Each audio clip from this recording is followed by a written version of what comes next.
Hello, everybody. It is May 27th, and I am here with Rudy, and he is the owner of Lucky Duck Entertainment, which is his entertainment business. And it is also a website, luckyduckentertainment.com. You can find him at. How are you today, Rudy? I am doing fantastic. How are you? I'm great. I'm great. So we were just talking a little bit about what you have going on. Why don't we start with your book? Yes. You wrote a book. Tell me about it. I wrote the 12 universal laws through the lens of a gamer. And it's pretty much a board game, card game, dice game way of looking at how the universal laws apply to everyday life and gaming.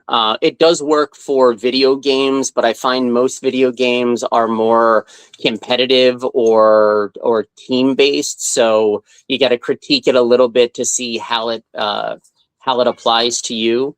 But yeah, I was reading a regular book about the 12 universal laws and was trying to find a way for it to click with me. And I discovered I have three main lenses that I look at the world through: gaming, movies, and magic. And I had the bright idea that if everybody knew or could see what lenses they look at life through, they could figure out how those laws apply to them and then move a lot better. What would you tell somebody the process is to figure out what their lenses are? Do you talk about that in your book? So I do touch base a little bit. If somebody's curious, like what their lenses are, how would you explain to them how to figure it out? So it's normally the stuff that you like doing. So if you're a musician, music is your lens. If you're an athlete, sports is your lens. If you're a martial artist, fighting combat style is your lens. You know, if somebody goes to throw something, you've got to block it, or you're going to get the repercussions of not blocking it. That's the transmutation of energy law. I believe that's number 6 in the book. If somebody's coming at you with something, you've got to know how to counter it. In music, if you know you're going from the chorus to the verse, you know what you have to do for that transition to still be the same song. So my first suggestion, or my first question, would be to somebody: what is it that you like doing? If you're a carpenter, that's one of your lenses, and you can have multiple. It really just depends how you look at the world. Okay, so for instance, myself, I am on my computer all day. I love technology, so that would be my lens. Okay. Is it fair to say lens is another word for perspective? Yes, absolutely. Yes. Okay. Yeah. So technology or computers would be my perspective or my lens. Yes. Yeah. So, all right. So, for example, the first universal law is the law of oneness. I go over it in the book as you get everything you need. Like when you buy a Monopoly game, you have all of the pieces, all of the money, all of that. Not like getting a Pokemon deck where then you have to go out and buy more cards and switch it. In the law of oneness, on your computer, you have everything that you need, including the ability to download whatever else you might need for it. Does that make sense? Yeah. Can you tell me what the universal laws are? I kind of know them, but I would actually like to hear them from you. Yeah, absolutely. I'll do just the list down from 1 to 12, and then if we want to touch base on a couple of them, we can. The first one is the law of oneness. Number 2 is the law of vibration. 3 is correspondence. 4 is attraction. 5 of it is inspired action. 6 is the transmutation of energy. 7 is cause and effect. 8 is compensation. 9 is relativity. 10 is polarity. And 11 is rhythm, with 12 being gender, and not male, female, but the masculine and feminine energies.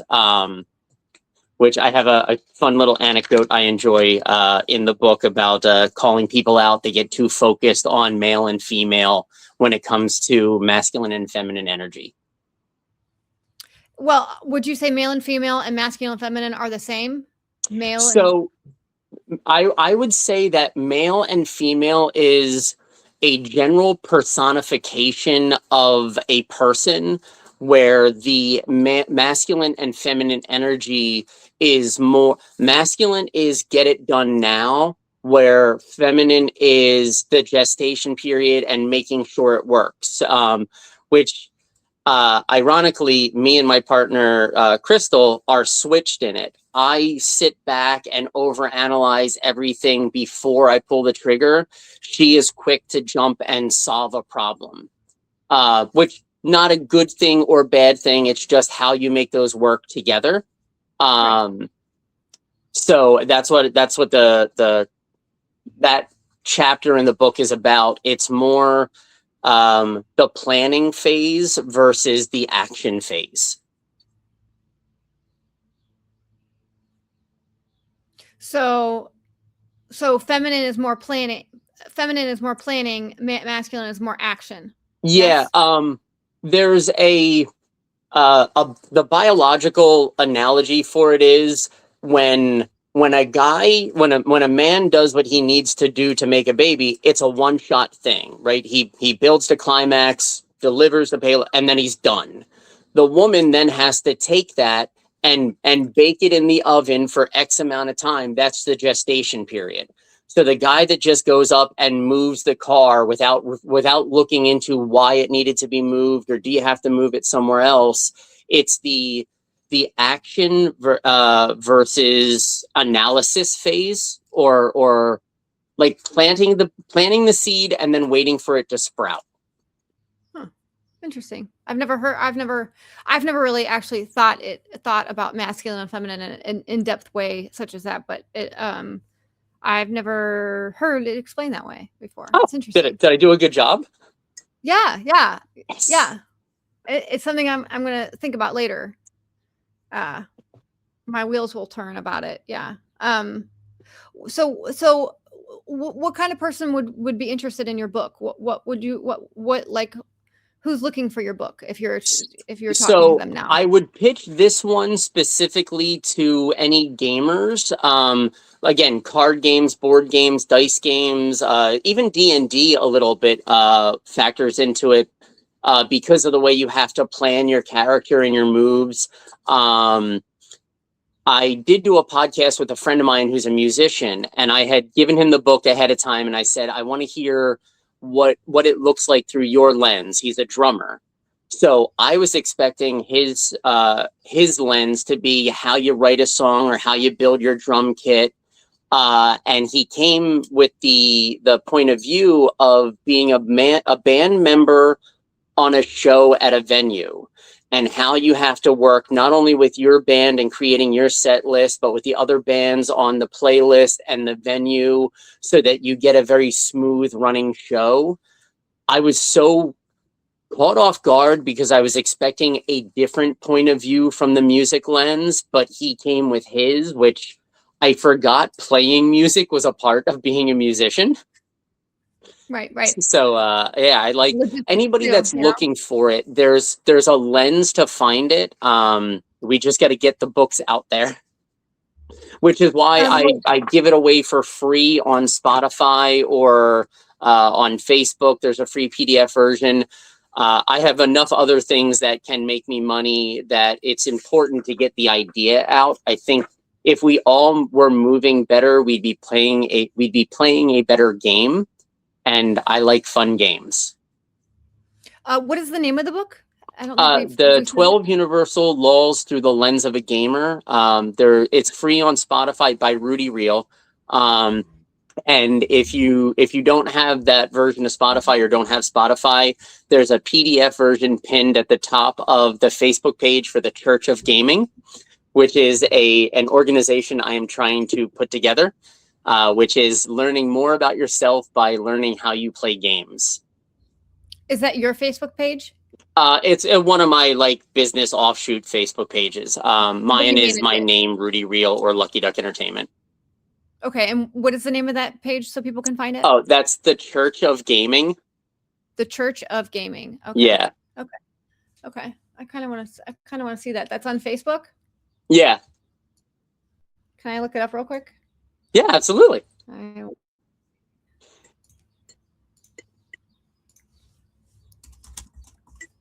Right now, it's mostly like game reviews or competitions between Iris and I, or other games that we've played and gone over. Because that's another part of it too. I love games, but I hate wasting money on games that were pitched the wrong way or skinned in a way that made me buy something I didn't think I was buying. Um, so like anytime they reskin a Monopoly game with Fortnite or Minecraft or Mario, you have a whole bunch of people going out and buying a new version of a game they would never play if there wasn't that person's face on it. Right, Like right. Yeah. that's terrible. Is this yours here where it says Finders Creepers board game? Yes. Yeah. Okay. Okay. Yeah. So if you're looking for his Facebook page, it's the Church of Gaming. It's the first option that came up for me. There's another Church of Gaming, and there was another one that came up, and I think it's actually like church based. Oh, we're gonna have our own little religious war now. That's my opponent in the game. We have to outshine them. Yeah, this is through a series of religious visions talking to the gaming gods. So they have mixed religion and gaming. That's so funny. I love that. Okay, so that's where you can find his book. It's free, as he just said. Let's move on to your entertainment. Yes. The LuckyDuckEntertainment.com portion of things. So what kind of services do you offer? I do balloons, magic, carnival games, stilt walking. We have a mini golf course down in Wildwood. We do private parties, city events. If I don't do it, I probably know somebody that does. So it kind of started as just a way to market myself without putting one specific label on it. If I say I'm a magician, then nobody thinks of me for balloon art. Or if I say I'm a stilt walker, nobody thinks of me for glitter tattoos. So I get a lot more people looking for, they don't know what they're looking for, so they go to a place that they think will give them answers. And if it was just one person, for some reason, they don't think that way. So they go to an entertainment company. It's still the same person, but in their mind, it's something different. The term entertainment artist just popped into my head. Ooh, I like that. Entertainment artist. Yeah, that's what popped into my head when you were explaining that. That's like a label. Entertainment artist. You're an artist at entertainment. You know? Yeah, I'm picturing like the spray paint artist. I don't know. We have them up on the boardwalk, or a lot of touristy towns have it, where they can knock out a real great painting in like 3 or 5 minutes. It's so beautiful, but it's art and entertaining to watch. Not watching a classic painter take weeks and weeks and weeks to get one picture. These guys knock out dozens or more in a night, and they look fantastic. Yeah, it's almost like graffiti, right? Like a graffiti style. Yeah, I guess you could kind of do that with the graffiti style too. God, I love art. I wish I was better at art. Yeah, I always say that the best job in the world is a successful artist. If you can create art and make money at it, you're on top of the world. That's the best job in the world. Let me ask you this question. Do you consider what you do with like the podcast art?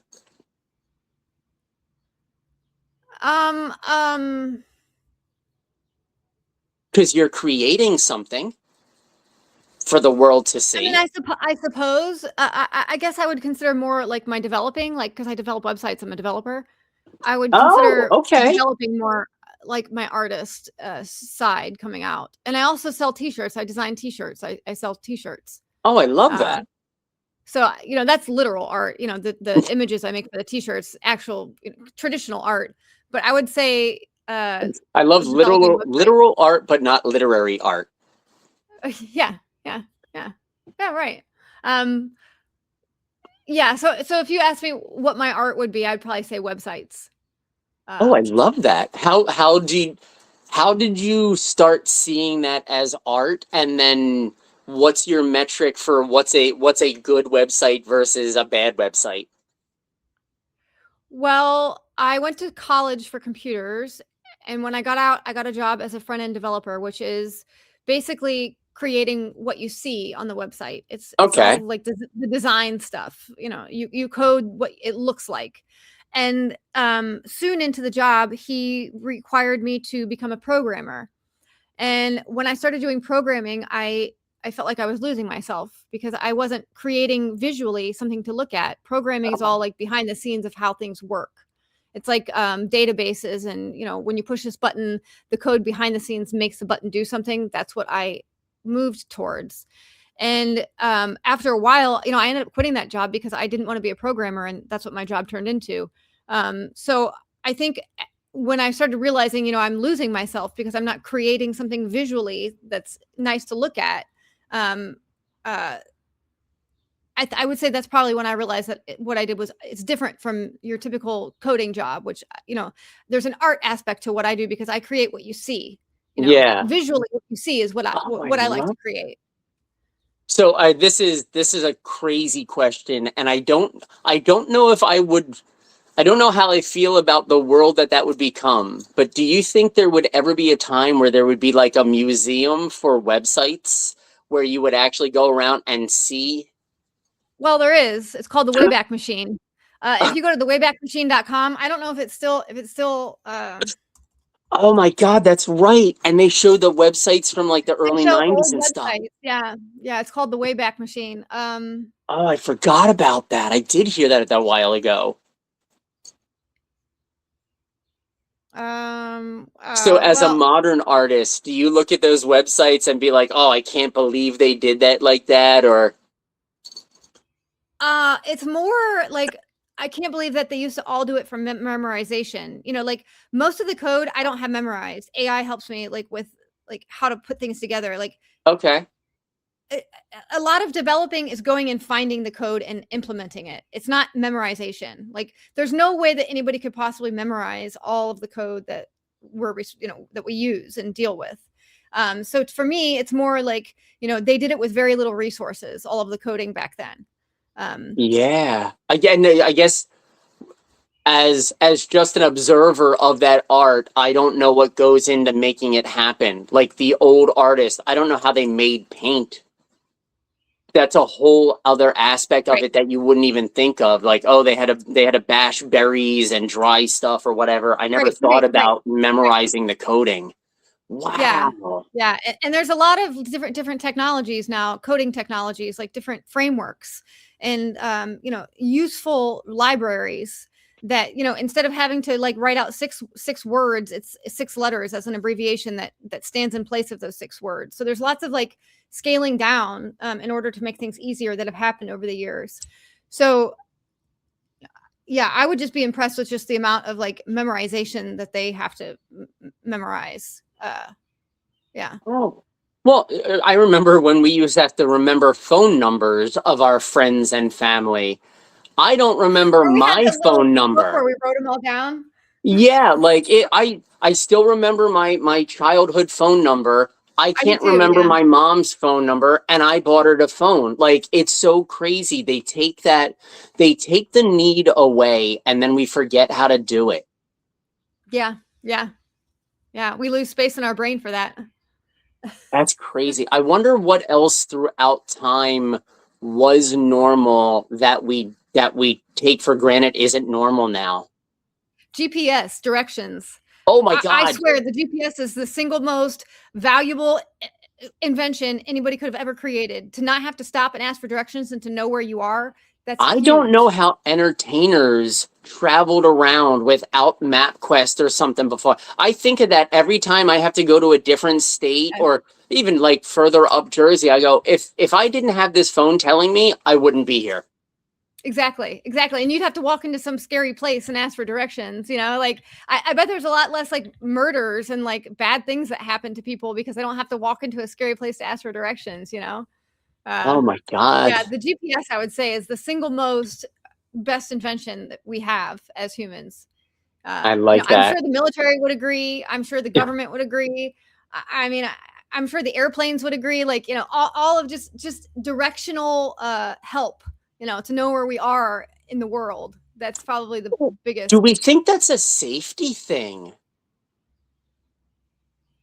Like if I didn't have something to tell me where I was, would I feel lost?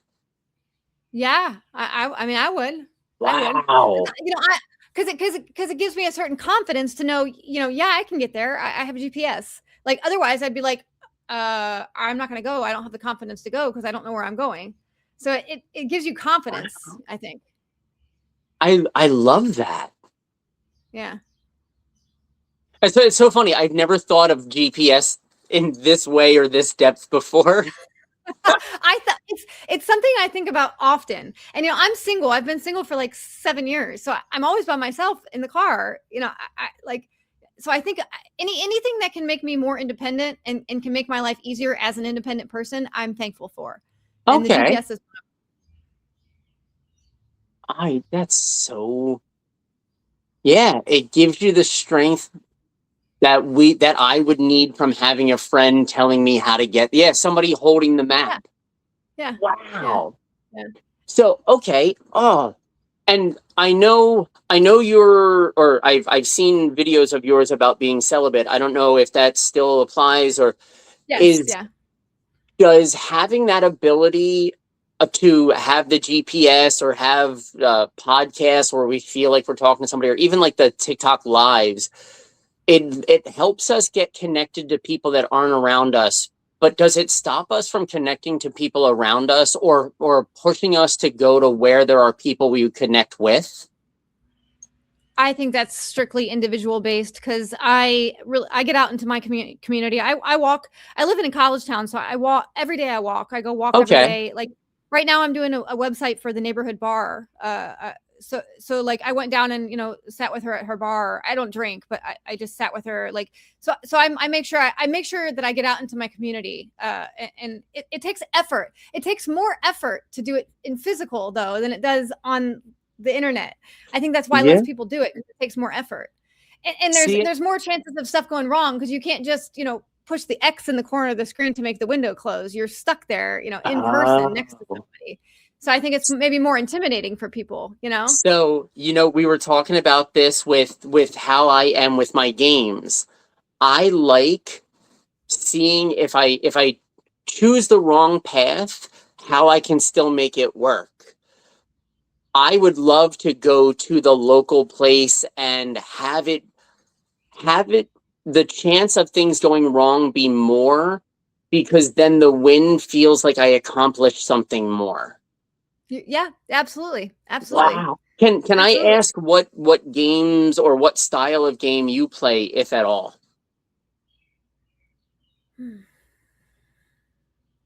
Well, there's nothing typical. Oh, that's fine. I didn't think you were a typical kind of gal. I mean, I play with my cats a lot. I make sure I play with my cats, and they're pretty intelligent. So it is kind of like playing games with them. Um, I guess I don't really play any games. Really, not even like computer ones or video No, games? no, no, no. Interesting. I don't have a TV in my house, so I wouldn't have like video games. If I Oh, can't do it on the computer, I don't do it. interesting. Because I know like laptop gaming got huge for a while. Being the entertainer and always wanting to get out of the house, that was kind of the split in high school. There was a whole group of friends that would go to my one friend's house who had every video game, and they would just play video games all night. But I'd rather go up to the boardwalk in my town and perform or meet new people. So I kind of started seeing the split between, I don't want to say real life games or tangible games versus digital games even back then. Hmm. So, all right, what is your go-to to relax, or to, I'm trying to think of what phrase I would use for when I game to get my creative juices flowing. I guess it would probably be building another website, right? Or practicing. Um, Oh, how do you? I've been struggling with this lately because when I want to relax, there's a show that I watch on TV. I've been watching it for 10 years, and it's the only thing I watch. It's the only television program that I watch. So I'll watch that, and it's once a week it comes out. So I'll watch that, and then if I don't have that to do, I usually watch TikTok. It's nothing that is where I'm involved. I'm passive. It's, Okay. my relaxing is me being passive, sitting there and not having to do anything. Um, but I understand that it's really not healthy to like have my downtime be TikTok or TV. I have this awareness. However, it's kind of just what it is right now. But if I had it my way, I would probably like to put a mask on and meditate for my Okay. downtime. But I'm just not there yet energetically. I have a lot of stuff going Yep. on right now. No So, worries.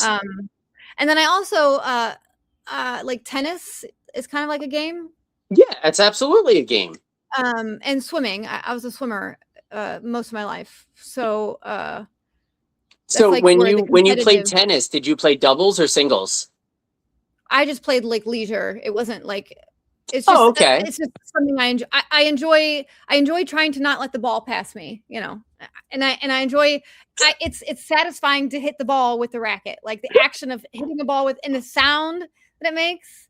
The sound is I love that. satisfying. I love that so much. Yeah, so it's not really like anything about it's like the actual actions that I enjoy It's just being active. and the presence. Yeah, just to be there, and to I be on the love that. court. Yeah.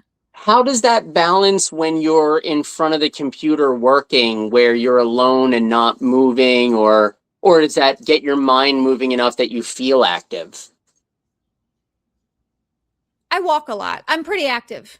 And Okay. I'm active with my cats. Like I run around this house, like pulling this string that my cats chase. I run full blast I love in that. circles for like 20 minutes. So, so I get lots of exercise. Okay.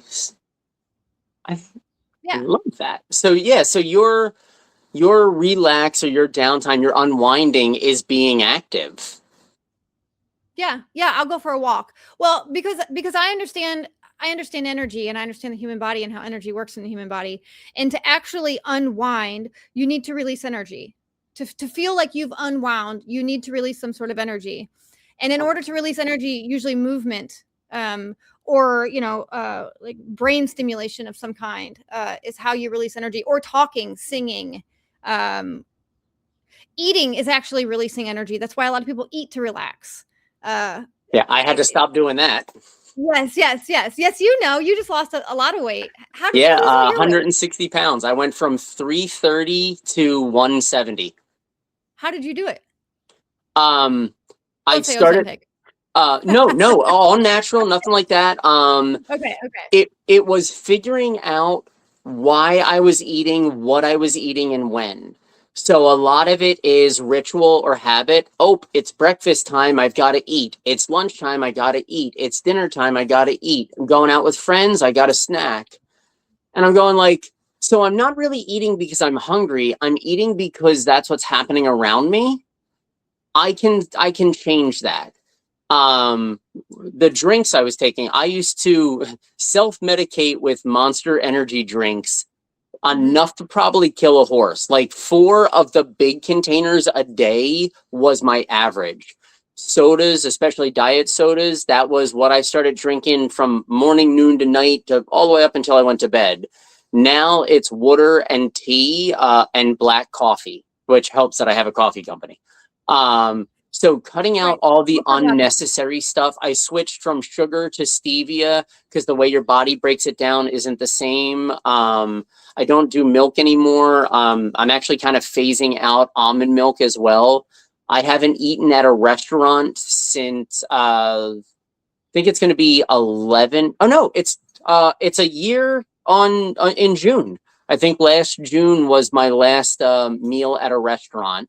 So my portion sizes are way smaller because it's more just for fuel for the day or whatever. I'll have a handful of pistachios, a bowl of cereal, drink a lot of tea, and consistently losing like half a pound a day over the last year and a half, 2 years without getting tired. I still exercise, do yoga. My work is walking around a restaurant with a 50-pound bag of balloons strapped to my shoulder for 3-hour shifts. So like, I get a lot of people go, "Oh my God, are you malnutrition? You're not eating." Like, dude, I am in the best shape I've been since I was 18. If there's, I'm hyper aware of all the changes I'm going through, that if something were to feel off, I know to address it right away. So yeah, everything is kind of just looking at how we eat, like you said, to relax. And if relaxing is putting a bunch of calories in your body, you're not going to lose weight.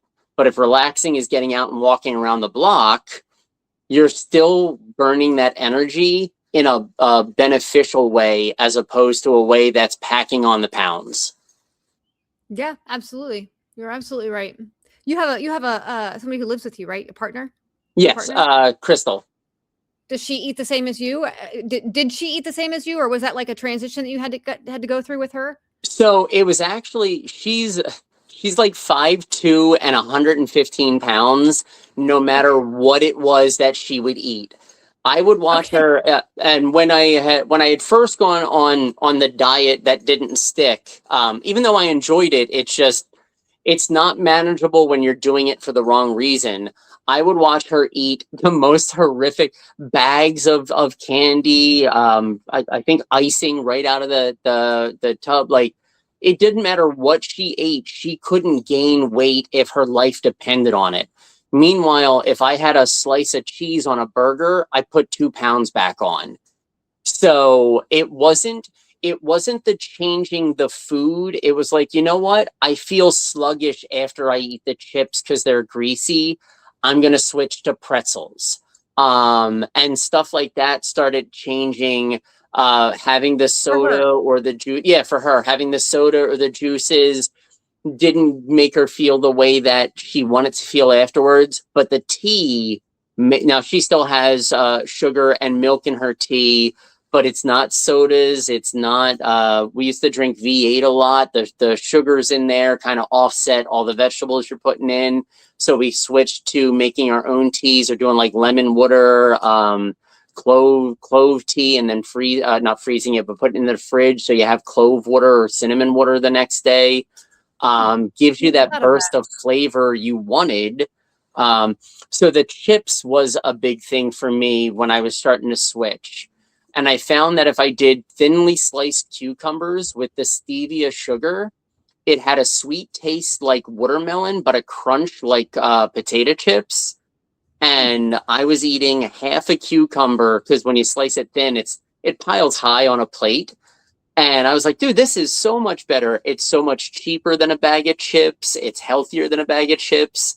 So doing stuff like that, just making better moves, my character started to look like somebody that made those moves naturally.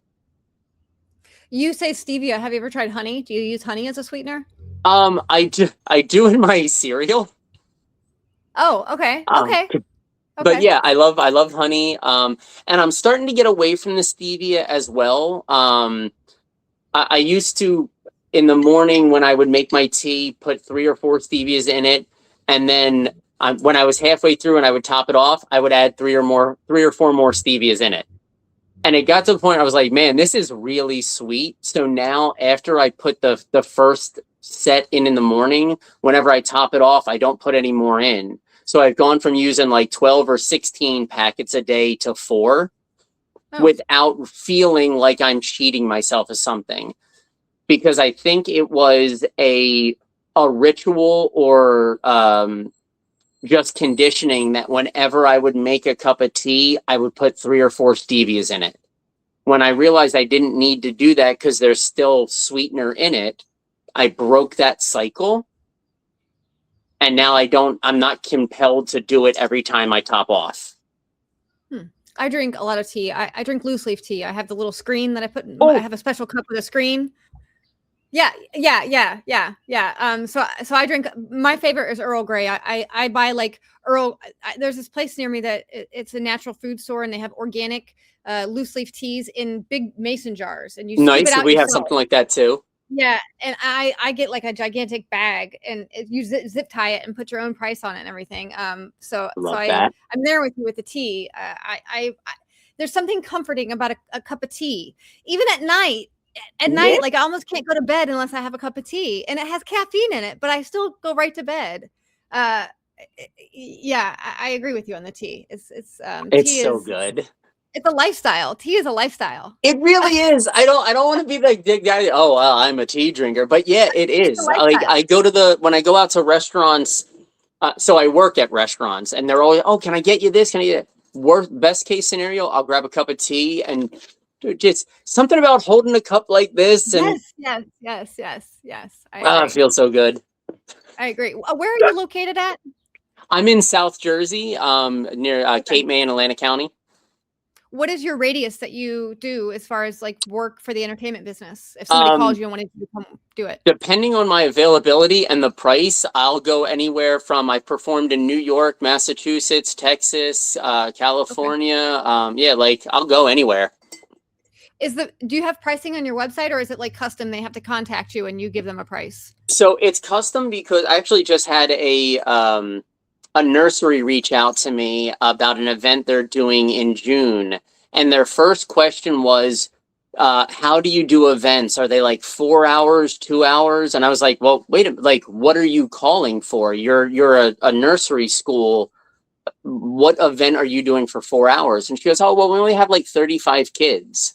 I was like, well, why would you want to book somebody for 4 hours for 35 kids? Like, we can do that in an hour or two, depending on what your party, your event is. So I try to customize it Okay. because it's not about getting the most amount of money for me. It's about doing a good job. I kind of backed into entertainment as a career because I enjoy entertaining. So there's a balance of I want to perform at your event as much as you want me there. Really, now we're just haggling what other bills I have to pay to do that. If I have to rent a car or get a flight, that's going to raise the price. But if you're 30 minutes away and I can do it and I don't have anything else booked, I'll cut you a great deal. Because I like good events. I'm a very social person being out and about. So if I can make an event better by being there, I want to try to do it. Did you have like a normal job before you did any of this? Did you ever have like a Um, I droning job? I put this on the back burner for like 9 years when I started a family because I needed a job with benefits and a real job. Mhm. So Yeah. I worked at the casino for a while, which emotionally was like the biggest tease ever to have a deck of cards in my hand and not be able to play with them. Um, so I Can you do card tricks? Oh yeah, I can do everything. Cards, coins, like mentalism stuff. I like interactive things. Which is why I like when COVID hit and a bunch of magicians were doing shows on TikTok or whatever and getting paid for it. I I couldn't because I like being at the table with you, or that's actually my loophole for when I do stage shows. I pull people out of the audience and make the audience watch the show between me and these people. So I have to scale up some of the stuff I do. But it's all just, I like interacting with people, not that distance, if that makes sense. You feed on their energy. Yeah. I'm still not comfortable making TikTok videos. I'm still not. I've made hundreds of them, and I'm still not comfortable. And it's because I don't have the person across from me feeding me energy. I'm Right? not working with their energy. I don't think people realize how much that we feed on each other's energy. Yeah. You can probably ask a comedian this. I bet a stand-up routine in front of a camera by themselves in a room is much different than in an audience with an audience. There's actually a Uh, great story about Rodney Dangerfield with that. Because he was a famous stage comedian, stand-up comedian. When yeah. he started doing movies, he hated not hearing the laughs after the joke. So he would say the joke and then like look at the crew, like the cast and crew, to be like, was that funny? And that then ruins the take of the movie. Yeah, I don't get not being able to enjoy the interactions with people. I'm with you there. Did you ever try to do like online virtual I magician? think I tried like one or two times. And it didn't work with the magic or the comedy, so I kind of pivoted to just doing balloons on TikTok. So I Okay. think during that time, every day there was a new balloon. So I was trying to like push my limits of what I knew and what I could create. So I think I had made my own version of like Sonic the Hedgehog or the Warner Brothers and the Sister Dot. I was making my own versions of those and then trying to learn new stuff from other balloon artist friends. And that I could do online because it was really just showing the build, presenting, and then being done. I don't need a lot of interaction with that part of it. But yeah, when it came to magic or comedy, I I felt like a fish out of water on TikTok. That was Yeah, yeah. gross. And then there's the option to do lives, but lives are even more fucking weird in my opinion. Live, Yeah. you feel like you are a piece of meat on display, and it's like such a level of awkwardness that I just can't get past. Like, Oh, I see. For me, it's not the awkward. And actually, it's funny that you said that. We started doing a Weird Wednesday from 7 to 8 on TikTok. We do a live, Chris and I okay, going over like the mystic and metaphysical stuff that we're learning. My issue with it is the delay in the conversation. So if I say something and somebody starts typing their thought on it, I've now moved on 3, 4 sentences away that when their comment pops up, I don't know what they're talking about. yeah, I could see that. Especially if you're, like you said, you're giving them information. Yeah. I guess in that instance, you would kind of just have to like bulldoze through it and not pay attention to what people are saying, and maybe like revisit them after you say what you have to say. Yeah. But still, even then, it's awkward. It's awkward. I'm just not a fan of Because I live. almost want to say, like, why aren't you typing in full sentences? Tell me exactly what your thought was. I don't like having to figure out your thoughts. That's your job. Right, right. Yeah, absolutely. um, how long have you been doing like the balloons, and has this been like something you did as a child? So my first delve or dive into balloons, my mom used to work at like a nursery school or like a daycare center. And I don't know if it was like once a month or every couple of months, they would hire this clown that would come and do a show. And then after the show, she would do balloon animals. And when I was growing up, all the balloon animals were one balloon and they all looked like a dog. So, like, the horse was a dog with a long face, the giraffe was a dog with a long neck, the cat was a dog with whiskers. And if you weren't happy with it, your parents grounded you because they didn't understand happiness. Um, so I I would was take grounded the a lot as a balloon kid. and go to off to the corner, and I would untwist it and then try to retwist it to teach myself how to make balloon animals. So I did that as a kid, and then when I got into magic as a teenager, all of my magician friends were, "Oh, you got to do balloons and add it to the party. It's an easy add-on." And now this is where I get a little egotistical where it comes to magic. I had a level of magic that I wanted to do up here, and the balloons all being one balloon and looking like dogs were down here. I didn't feel comfortable delivering this level of magic entertainment and then this level of balloons. So I kind of dropped off from it. Then 10 years later, 12 years later, whatever ridiculous time it was, I came across a 2 balloon monkey online that looked like a monkey. And all of my disdain for one balloon animals went out the window, and I bought a ridiculous amount of balloons to start practicing and got into it. That was actually how I was able to leave the casinos. I was making more in 4 hours of doing balloons than I was doing 8 hours of dealing at a casino. So when the That's pretty math good because you tells can you make a where lot of you money at belong, casinos. you got to listen. Right. You can make a lot of money at casinos. I know they make a lot of money. So that's saying a lot, actually. Yeah. Yeah. What did you do at the you were what game I did you do at the casino? I was a poker dealer at Harrah's on Poker. grave shift for like 9 years. And like I said, I had given up the entertainment stuff when I started the family because the money at the casino was stupid good. This was Yeah. right around the boom where everybody and their cat was playing Texas Hold'em. So as a poker dealer, you could make like $300 in a 4 or 5 hour shift without even trying. Yeah. So after about 2 or 3 years, the novelty of the job had worn off, and I wanted to get back to performing. But there's nowhere else you could make $300 a night. And raising a family of four, you kind of needed that. So I was trapped for like 6 or 7 years. It had eventually gotten to the point where the poker players weren't as plentiful as they were before. So I would work an 8 hour shift and just barely make 150. So it got to the point where, like, okay, now I can actually no longer stay at the casino. I have to find something that makes more. And I ended up getting a restaurant gig on the weekends doing balloons. And I was clearing about 300 in 4 hours.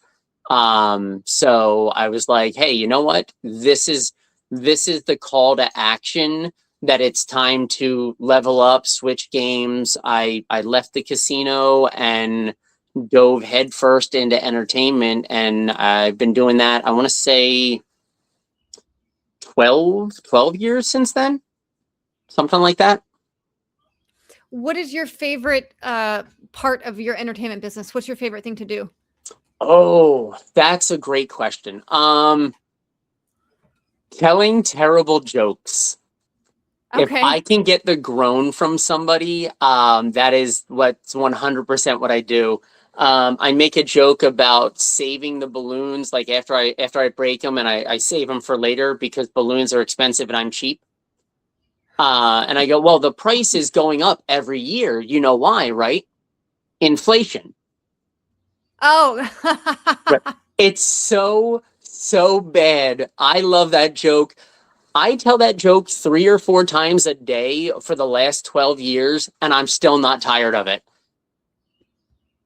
Well, it's funny because when you were saying how you went from casino to balloons, I almost interjected and said, well, I imagine your supplies aren't expensive because balloons aren't that expensive.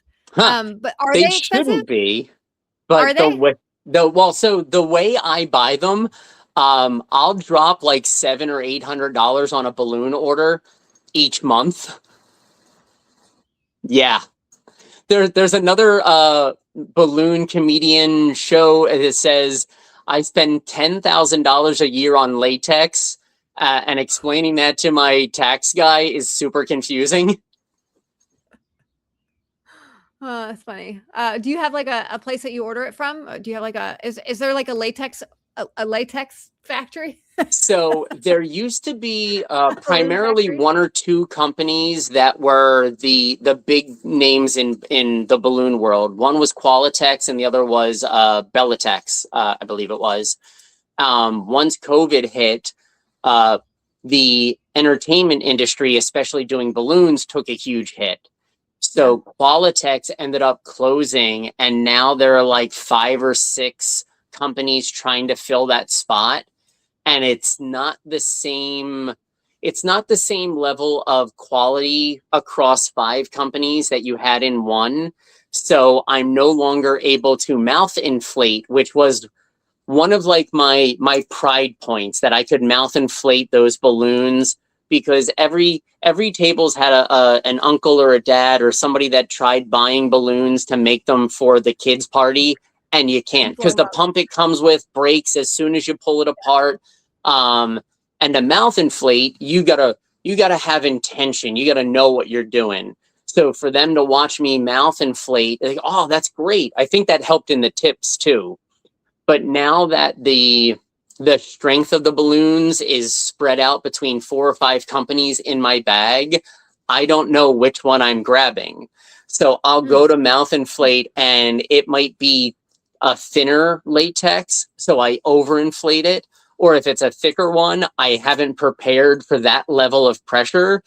So it's like holding your mouth shut and trying to blow. Your ears pop and you get dizzy. So now I have a pump, and it's a pride thing, and I hate it. I hate it so much that I have an ego that is offended I can't mouth inflate in front of people. It's such a stupid ego to have.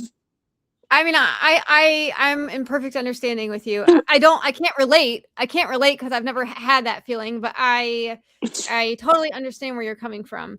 And how you explained there being one company that was more consistent and more reliable, and now there are 5 smaller companies who are less consistent and less reliable.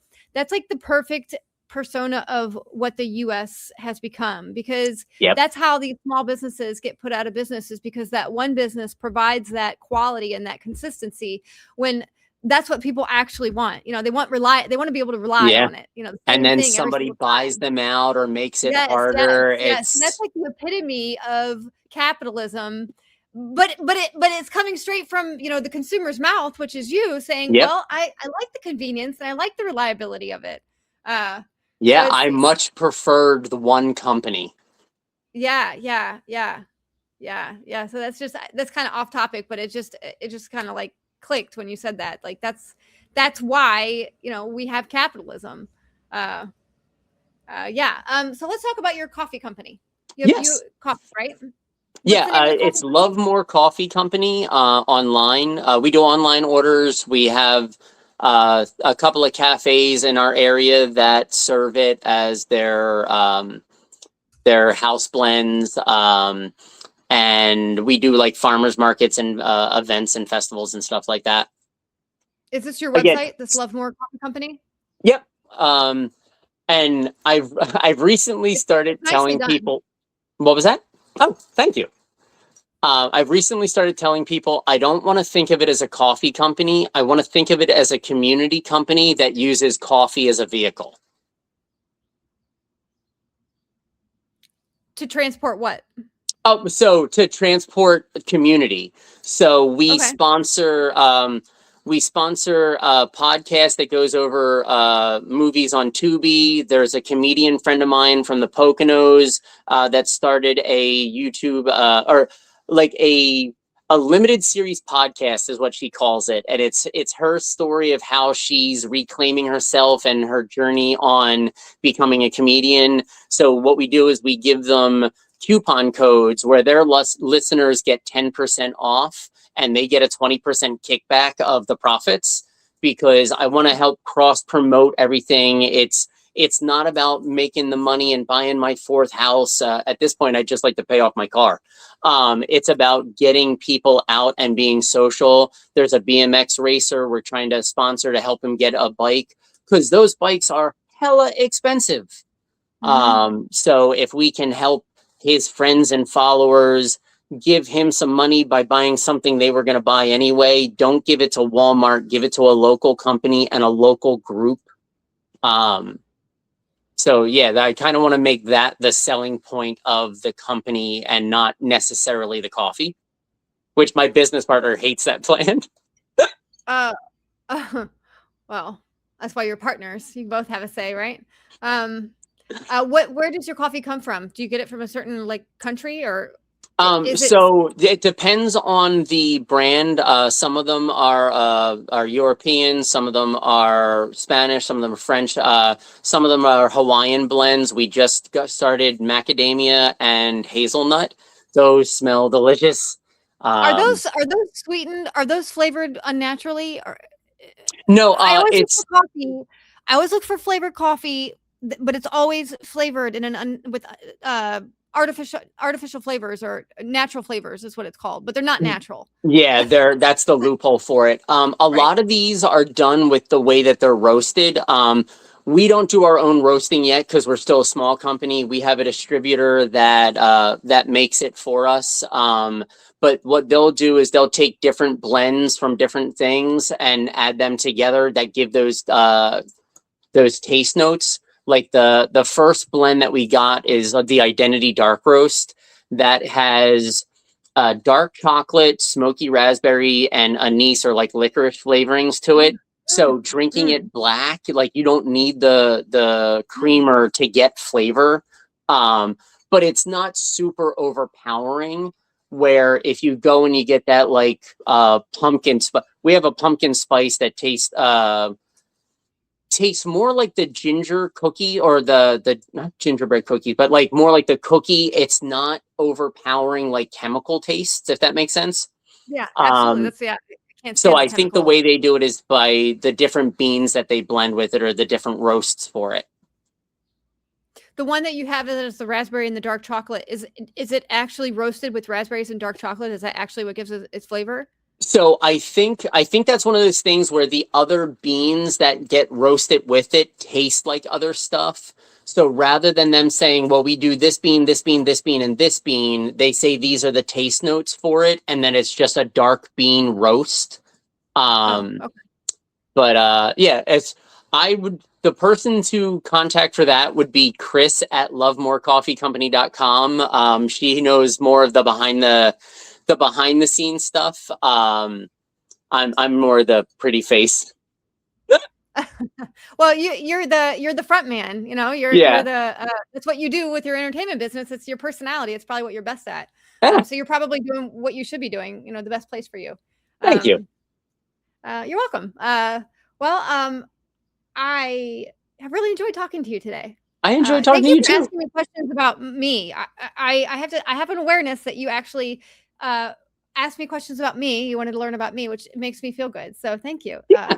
That's It, it, because I care. Like it's it's my I get character that. isn't just on stage. I am me all of the time, and I really do like interacting and getting to know people.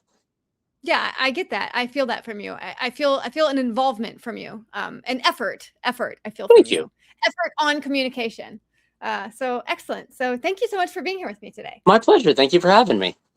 If you guys want to learn more about Rudy, you can go to his various websites, which is lovemorecoffeecompany.com or the luckyduckentertainment.com. And then also his Facebook page, which is Church of Games. Yes? Yeah, Church of Gaming, and of course, Lucky Duck Entertainment's on Facebook and Instagram and all that fun stuff too. And if you want to reach out personally, I'm Rudy Reel, RUDYREEL. So if you find me, talk to me. And I will also link all of your websites and all of your contact Oh, information in the description of this podcast episode. you're the best. Thank you. Okay. So thank you. My pleasure. Later days.